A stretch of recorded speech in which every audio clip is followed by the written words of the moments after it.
Salam Nusantara adalah sebuah dokumentari bersiri yang diusahakan untuk meninjau perkembangan sejarah dan peradaban Islam di Sarawak. Ia akan menjadi suatu permulaan positif dalam menyingkap khazanah peradaban masyarakat majmuk wilayah ini.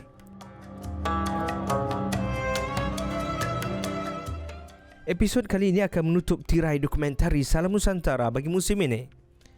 Ia akan merangkumkan perkembangan tamadun Sarawak dan mengetengahkan wawasan kemajuan Islam di Sarawak pada masa depan.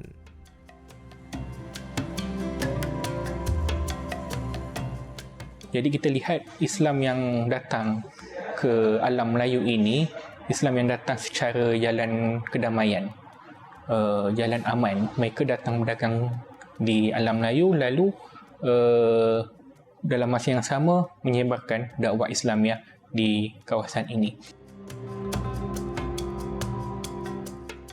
Wilayah Sarawak ini sebenarnya adalah sebuah tempat ataupun ranah yang subur dengan peradaban, dengan kemajmukan masyarakatnya yang pelbagai, dengan etnik dan budaya yang pelbagai. Dan perkara ini sebenarnya telah ada di Sarawak sejak tahun 600 Masihi lagi, malah mungkin sebelum daripada waktu itu lagi.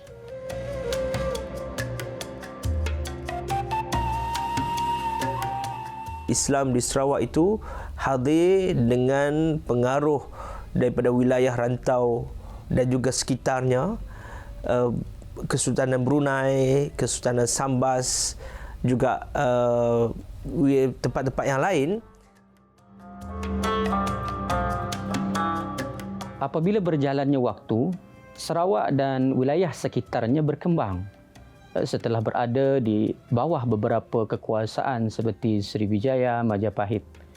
Dan kemudian muncul pula satu kekuasaan, kurang lebih pada abad ke-14, yang pernah menjadi sebuah talasokrasi ataupun empayar di laut, yang mana tempat ini dikenali dengan nama Brunei.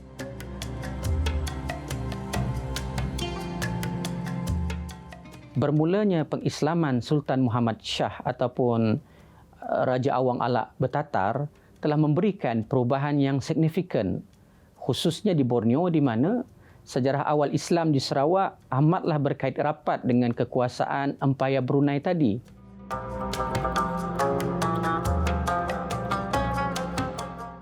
Sehingga lahirlah salah seorang tokoh yang membawa perubahan penting dalam sejarah Sarawak khususnya. Baginda adalah Sultan pertama dan terakhir di Sarawak sekitar abad ke-16 yang bernama Sultan Tengah ataupun Sultan Ibrahim Ali Omar Shah, di mana pengaruhnya telah mencipta episod baru pengaruh Islam yang ada di Borneo. Ternyata dalam sejarah Sarawak wujud peristiwa penting yang menyumbang perkembangan Islam di Kepulauan Borneo, Kalimantan.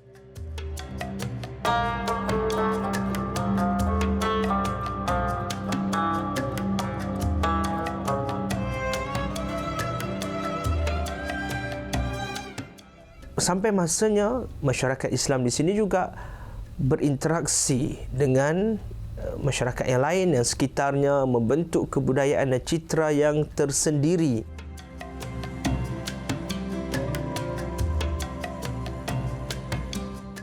Disebabkan budaya Melayu terlalu sinonim dengan Islam, maka wujudlah istilah masuk Melayu bagi menggambarkan kejadian pemelukan agama Islam pada waktu itu. Dan hakikatnya, adat dan budaya Melayu Islam di wilayah ini sebenarnya adalah adunan kearifan tempatan yang digabung jalinkan dengan pedoman agama.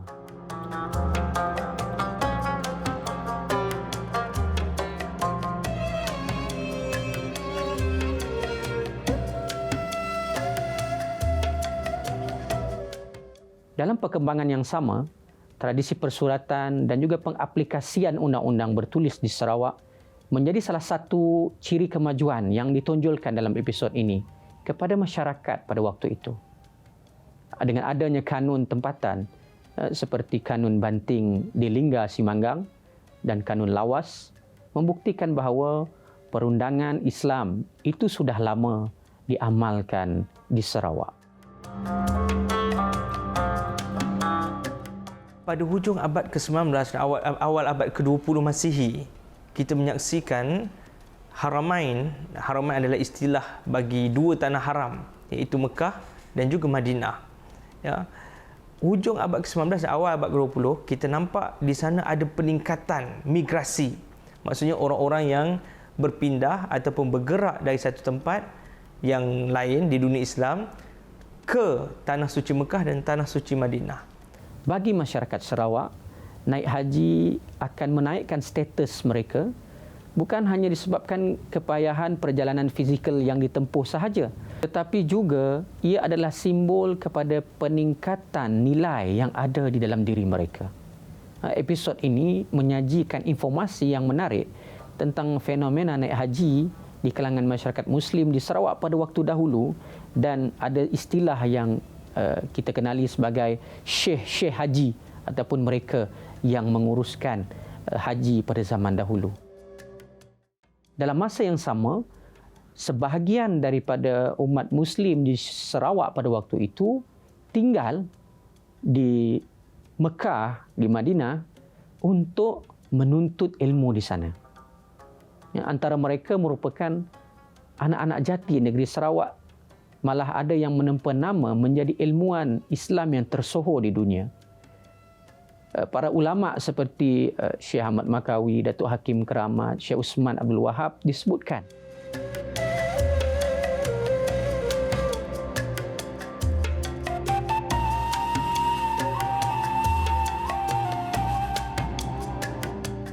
Peradaban Islam di Sarawak telah melahirkan kelompok ulama dan juga agamawan yang tersendiri. Dalam sejarah kita menyaksikan memang ada anak-anak Sarawak yang membina pribadi dan juga keilmuannya sampai mencapai kemasyhuran. Sebagai contoh, Syekh Haji Osman Abdul Wahab yang juga dikenal sebagai Syekh Osman Sarawak, yang kita tahu merupakan seorang anak Sarawak yang menjadi guru di Masjidil Haram.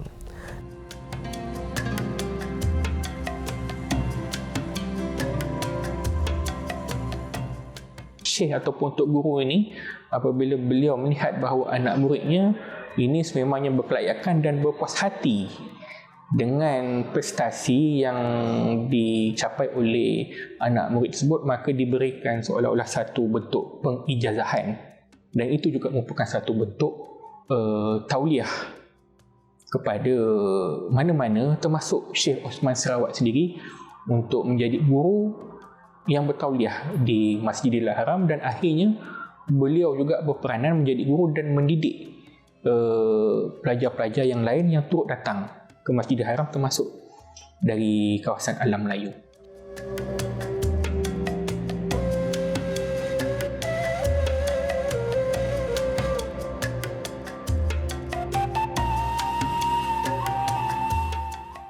Salah satu contoh daripada ketamadunan umat Islam di Sarawak adalah dengan adanya sistem pendidikan yang teratur. Maka di Sarawak pada waktu itu dikenal tradisi yang disebut sebagai tradisi mengaji. Seiring dengan Quranic School tu, zaman dulu itu berlaku satu tradisi yang disebut berfakir, di mana ulama-ulama, orang-orang alim pergi ke kawasan-kawasan pendalaman dan sebagainya untuk mengajar agama, di samping untuk menyedia wahana bagi masyarakat kita berzakat.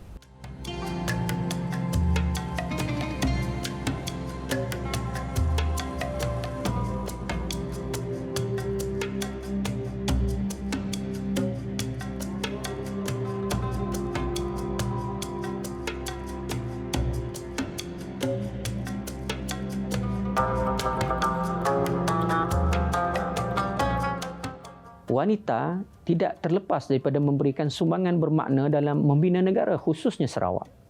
Dan menariknya, di dalam Salam Nusantara kita menonjolkan peranan kaum-kaum ibu kita yang ada di Sarawak pada waktu itu.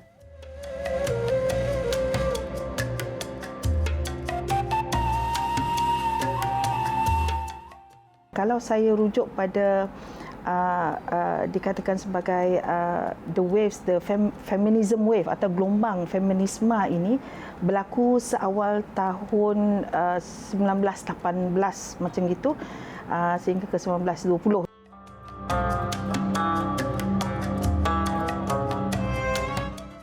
Perjuangan kaum ibu telah diberikan perhatian khusus yang mana wanita tidak terlepas daripada memberikan sumbangan bermakna dalam pembangunan negara, bangsa dan tanah air mereka.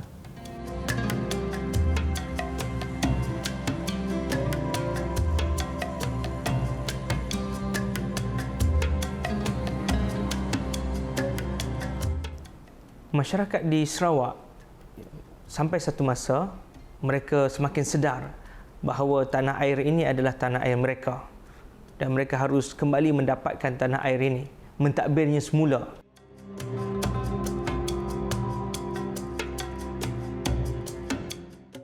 Perjuangan menentang penjajahan, menuntut hak kemerdekaan demi mengembalikan kemuliaan bangsa. Dan antara peristiwa penting kebangkitan nasionalisme Sarawak ini adalah peristiwa pergerakan anti-serahan ataupun disebut sebagai anti-secession.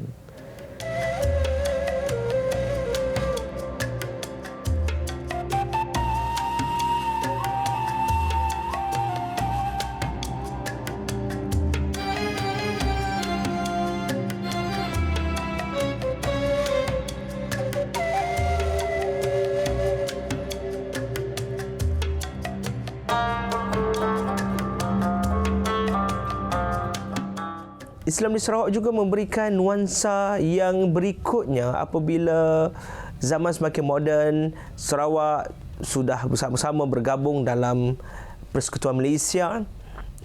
Kita juga menyaksikan perkembangannya dalam Majlis Islam Sarawak sebagai suatu entiti yang dipertanggungjawabkan untuk menjaga hal ehwal berkait dengan Islam dalam negeri ini. Maka diwujudkan Majlis Islam Incorporation Ordinance tahun 1954 dan yang ini ia merupakan satu usaha yang amat cantik lah. Kenapa usaha yang amat cantik? Kerana usaha yang selama ini secara NGO dapat dilegalisasikan, dapat diwujudkan dalam bentuk pemerintah, dalam bentuk institusi kerajaan. Pada awal Majlis Islam Sarawak itu ditubuhkan, dia bukan sekadar hanya mengurus hal ehwal Islam sahaja, tidak. Dia juga menguruskan tentang adat istiadat Melayu.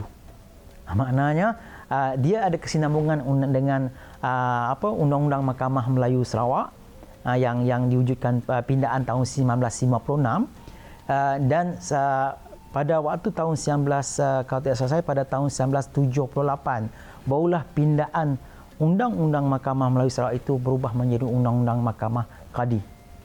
Itu yang berbeza sedikitlah kerana sesuai dengan zaman yang ada sekarang ini.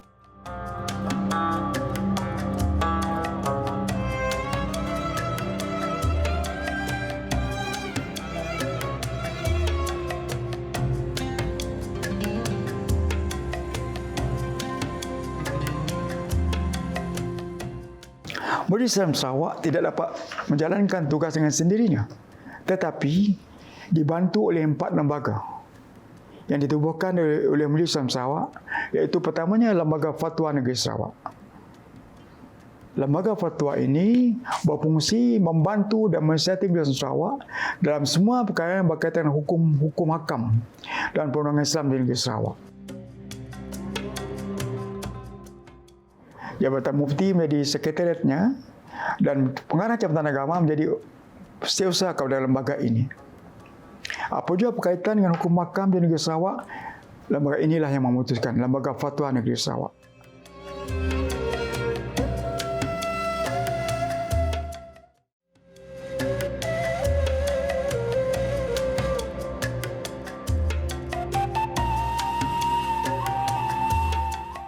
Lembaga kedua kita Lembaga Batu Madan Wakaf.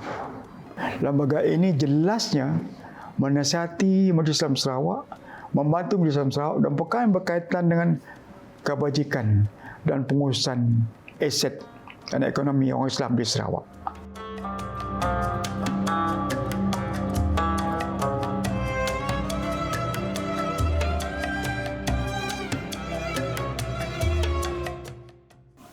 Lembaga ketiga ialah lembaga masjid-masjid. Lembaga ini menjalankan kawalan ke atas semua masjid yang didirikan di Sarawak.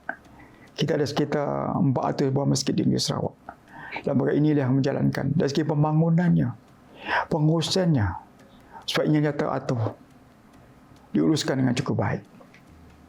Kita juga ada lembaga Halal Islam dan Adab Melayu yang berfungsi sebagai penasihat kepada Islam Sarawak dalam perkara yang berhubung dengan Undang-Undang Adab Melayu. Dan kita dapat lihat Islam di Sarawak sebagai satu contoh cerminan model kehidupan masyarakat Islam yang kita dambakan. Bagaimana Islam hidup bersama dengan kelompok yang lain, ya. Peaceful coexistence, hidup dalam keadaan bersama dan juga berbudaya damai. Dan ini suatu percontohan yang bukan berlaku baru. Dia adalah suatu yang memang hadir sejak daripada sejarah kedatangan Islam di sini, dengan damai, tanpa peperangan, melalui proses sosialisasi.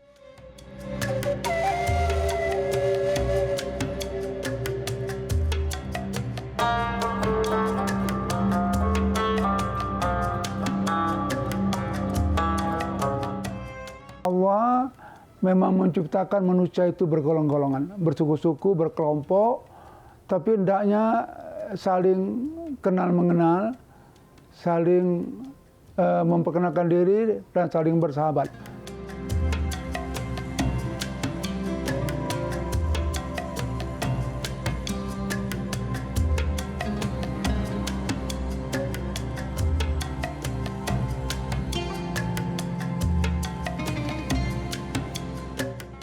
Bagaimana sebenarnya kalau kita betul-betul mempraktekkan ajaran Islam, itu bisa jadi model, ya, baik ekonomi, baik pendidikan, kesehatan, ya.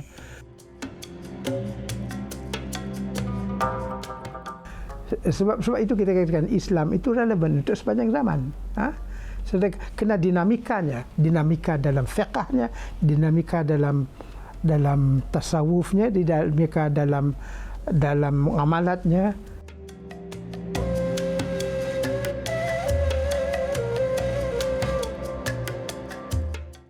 Dan kita perlu mempertahankan nilai-nilai perpaduan, nilai-nilai keharmonian ini untuk menjadi salah satu nilai utama, paksi atau tunjang untuk Borneo ini.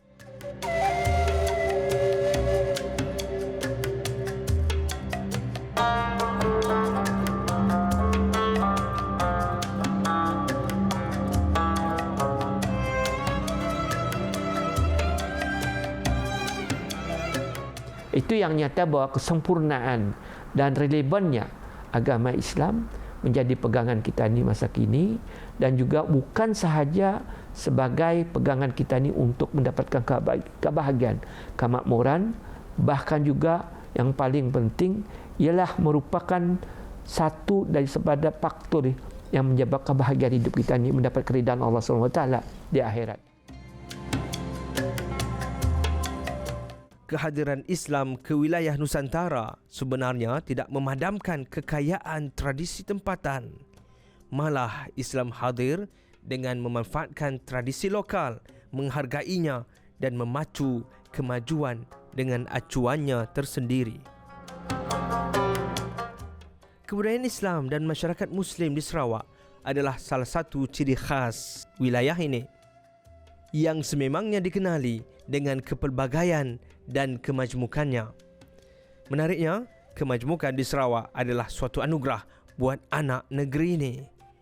Walaupun berbeza etnik dan budaya, masyarakat Sarawak tetap hidup aman damai, saling berinteraksi dalam suasana muhibah tanpa sengketa, tiada porak-peranda. Setelah menelusuri sejarah peradaban Sarawak dan kesinambungannya, maka dapatlah kita simpulkan bahawa tamadun Islam di Sarawak adalah salah satu warna kebudayaan masyarakat di wilayah ini. Ia saling mengkayakan, saling dimanfaatkan dan saling diperhebatkan demi hidup bersama dalam budaya damai. Salam Nusantara, Islam di Sarawak.